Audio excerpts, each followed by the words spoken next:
जय माता दी दोस्तों।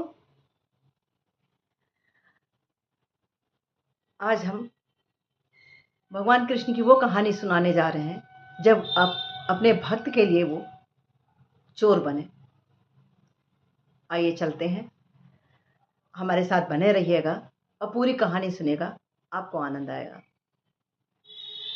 उड़ीसा में एक रेमुड़ा नाम की जगह है जहाँ पर खीर चोरा गोपीनाथ जी का भव्य मंदिर है और वहाँ पर भगवान का 11 सकोरों में खीर का भोग लगाया जाता है। जब भगवान के शयन का समय होता है तो 11 सकोरों में खीर का भोग लगता है और ये बहुत समय से परंपरा चली आ रही है। एक बार वृंदावन के भक्त माधव दास, यहाँ के जो पुजारी थे, वो माधव दास भगवान जगन्नाथ जी के, बाके बिहारी के बहुत बड़े भक्त थे।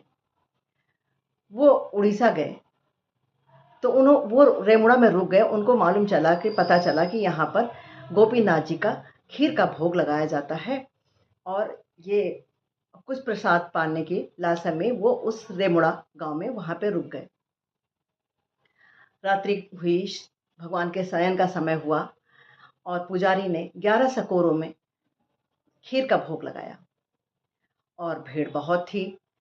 सभी को प्रसाद वितरण किया गया और भक्त माधव दास जो थे वो पीछे खड़े हुए थे। जब उनका नंबर आया तब तक खीर समाप्त हो गई तो पुजारी जी ने हाथ जोड़ लिए और कहा कि अब खीर समाप्त हो गई है। तो भक्त माधव दास जो थे, पुजारी जो माधव दास जी थे, वो कुछ नहीं बोले और शांत मन से वो वहां से चले गए। एक वृक्ष के नीचे बैठ गए और मन ही मन सोचने लगे कि भगवान जगन्नाथ, आप संसार के अन्नदाता हैं, सभी को अन्न देते हैं और आज हमें आपका प्रसाद नहीं मिला। मैं भूखा रहा। वो 3 दिन से भूखे थे, मन ही मन सोच रहे थे और कुछ नहीं बोले, मन में ही सोच रहे थे। वो वृक्ष के नीचे बहुत शांत भाव से बैठे रहे।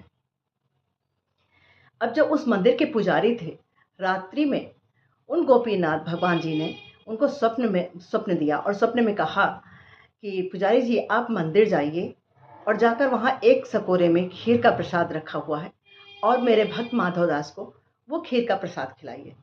तो पुजारी जी चौंक गए। पुजारी जी ने कहा कि हमने सारा प्रसाद वितरण कर दिया था भगवान, अब प्रसाद वहां कुछ बचा नहीं है।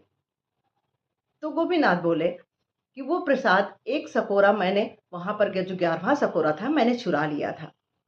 अब जो पुजारी थे दौड़े दौड़े मंदिर गए और मंदिर खोला तो देखा सही में वहां एक खीर का सकोरा रखा हुआ है जो अभी भी गर्म थी और ताजी थी। वो खीर का सकोरा लेकर भक्त माधव दास के पास गए और उनसे प्रसाद लेने को कहा। भक्त माधव दास बोले, अभी तो खीर समाप्त हो गई थी, क्या आप मेरे लिए फिर से खीर बनाकर लाए हैं? तो पुजारी जी ने कहा कि नहीं, जब मैं प्रसाद वितरण कर रहा था तो भगवान गोपीनाथ जी ने आपके लिए ये प्रसाद एक सकोरा चुरा के रख लिया था और वही मैं लेकर आया हूँ। उन्होंने मुझे सपने में बताया कि आप जाइए, वहां खीर रखी हुई है और भक्त माधव दास को दीजिए। अब भक्त माधव दास जी ने उस प्रसाद को पाया और बड़े प्रसन्न हुए।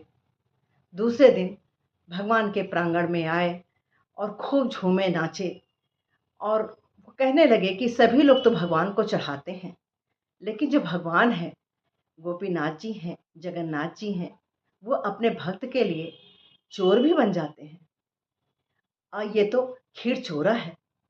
उसी दिन से उन भगवान का नाम, गोपीनाथ का नाम खीर चोरा नाम पड़ा और तब से आज तक वहाँ पर रेणुमा में उड़ीसा के जो वो स्थान है, वहाँ पर आज भी वो गोपीनाथ का जो मंदिर है, खीर चोरा गोपीनाथ का मंदिर है। वहाँ पर शाम को भगवान के शयन के समय खीर का भोग लगता है 11 सकोरों में और इस घटना को हमेशा याद किया जाता है। तो बोलिए, ऐसे भक्त वत्सल भगवान की, ऐसे गोपीनाथ की, ऐसे जगन्नाथ भगवान की जय हो। जय हो जगन्नाथ भगवान की। जय श्री राम।